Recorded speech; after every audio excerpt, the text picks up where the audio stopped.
A Virginia jury's decision to side with Johnny Depp in his defamation lawsuit is drawing both condemnation and praise.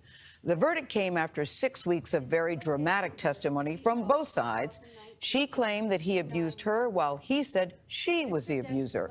In his reaction, Depp wrote, "The goal of bringing the case was to reveal the truth, and that truth never perishes." Elaine Charlson-Bredehoff is the attorney for Amber Heard and is with us now. And we should mention, we did also reach out to Johnny Depp's team, but they declined to be interviewed this morning. Elaine, thank you. We're so very glad you're here. Thank you. We heard Amber's reaction to the verdict yesterday. This seems to be a huge victory for Johnny Depp this morning. Yeah, a major setback for women, for women inside the courtroom and outside the courtroom. Because? Because basically what this said, you know, Amber had an enormous amount of evidence, although a lot of it was suppressed in this case as opposed to the UK. But look at all the women who have no evidence. All these women who suffer from domestic violence, domestic abuse, they don't have evidence. And basically what this jury said is unless you pull out your cell phone and you tape record your spouse beating you, you're out of luck. But Elaine, I think it was bigger than that because you had the evidence, as you say, but they did not believe her. Why do you think they did not believe her? I think that a lot of that was that it was Johnny Depp. I think the celebrity status. But she's a celebrity too. And it's not only not she's her. but she's a celebrity too. Right. But you have to remember, it's a tale of two trials. All the evidence came in the UK. Mr. Depp brought that one. The burden of proof was on the son in the UK because they had called him a wife beater and talked about the domestic violence. He had his opportunity to tell the truth then. And a 3-week trial, he lost. The judge found 12 acts of domestic violence, including sexual violence. And that came out November 2, 2020. We weren't allowed to tell the jury that. Well, it's a different system, and the judge, it wasn't a jury, it was a judge. The judge said it was substantially true, and that is significant, and I think surprised a lot of legal analysts. But, you know, in this case, the jury not only didn't believe Amber Heard, but in ruling that she acted with actual malice, that means she had the intent to cause harm, right? That's a pretty high standard to have proven. And it's pretty amazing since the op-ed never even mentioned Mr. Depp. You have to remember that. What they learned from the UK case is to demonize Amber, which is what they did, and to try to suppress as much of the evidence that came in the UK and did not come in the United States. But the other problem is we had cameras in the courtroom. So here we had, not only did we have a group of Depp fans that were there every day, 100 were allowed in. They lined up at 1 o'clock in the morning for their wristbands to be in that courtroom. But we had everything on camera, and we had tremendous social media that was very, very, very much against Amber.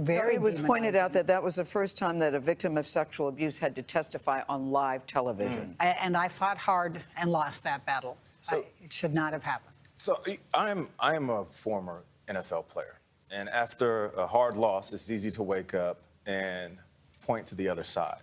Oftentimes, I realized the better thing to do was to look in the mirror. What mistakes did I make as a player? What mistakes did our coaching staff make? And then how can we improve from there? Do you feel like you guys made any mistakes along the way? Do you feel like Amber made a mistake while she was on the stand? Because you're saying it's the celebrity, it's Johnny, it's the people who support him. But what about you and your team? Well, and that's an excellent question. And to say, and you know, Amber even said on the stand, I am not perfect. I am a human being. These people were giving her death threats. They threatened to microwave her baby. This is the kind of social media she was getting. So are any of us perfect? No. Is there something else we feel we should have done? Yes, absolutely. I redo my closings 100 times afterwards, whether I win or lose. That's part of being a good lawyer, a good trial lawyer, is there's always something.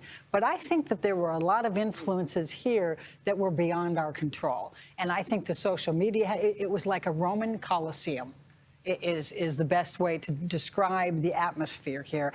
And I have to believe that the jury, even though they're told not to go and look at anything, they have weekends, they have families, they have social they were not media. Sequestered. They were not sequestered. And the 10-day period we had, how could they not have been influenced? But Elaine, for most people watching this trial, and a lot of people, as you know, got huge views, it just seemed to be so messy and salacious and so tawdry on both sides. on both sides. And I think a lot of people from the outside looking in thought both of them were not telling the truth and that they mutually abused each other. Do you not believe that that was the case? No, and that's one of the many misnomers. The way that Depp's team approached this was based on ignorance of domestic violence. It completely ignored the cycle of violence and just said, oh, she wouldn't have done this if he had been hitting her. That was their approach. So you thought that they weren't fighting fair? Correct. I don't think they were fighting fair. And you think Absolutely. Amber Heard is, in fact, a survivor of domestic violence? Yes, I absolutely believe that. And there's a tremendous amount of evidence, much of which did not come into this trial, did come into the UK trial. We even had more evidence. We had medical records. We had mental health records that went back to 2012 that were contemporaneous. We had text messages from Mr. Depp's assistant saying, when I told him that he had kicked you, he cried. So how is she today, Elaine? How is she today? What is her next move? She's right. Well, her next move is appeal. There were But she's heartbroken. She is heartbroken. And one of the first things that she said when she came back from the verdict, when we went into the conference room, was, I am so sorry to all these women. She said that? Yes. She felt like she had let down all of these women because she had more evidence than most people do, and yet they still didn't believe her. Elaine Charleston, Bretta Hoff, thank you so much for joining us. We appreciate you. Thank We'll be right back.